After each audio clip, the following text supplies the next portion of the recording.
जळगाव शहरात LPG गॅसच्या दरवाढीचा परिणाम आता थेट सामान्य नागरिकांवर दिसू लागला आहे।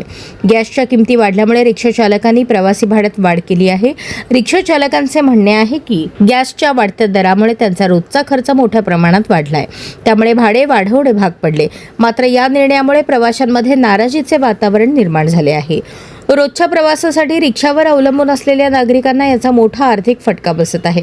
आता प्रशासन या वाढलेल्या भाड्याबाबत काय निर्णय घेणार याकडे सर्वांचे लक्ष लागले आहे।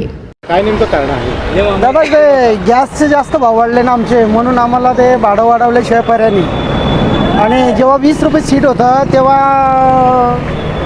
60 रुपये लिटर गॅस होता। आता 60 पासून 70, 75, आता 95 रुपये लिटर झालेला आहे। तर आम्ही करणार काय, कुठे काढणार? म्हणून आम्ही 10 रुपये वाढवले। आणि लांब असलं तर 30 रुपये घेतात, आणि जवळ असलं चौफुली, नेरी नाका वगैरे असं असलं तर 20 रुपये घेतात। पुन्हा म्हातारे वगैरे असले, वयस्कर असले तर 15 रुपये 10 रुपये असं ॲडजस्ट करून घेतात।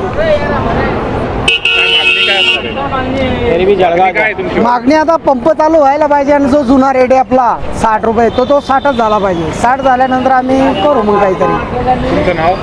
गोविंदा राठोड।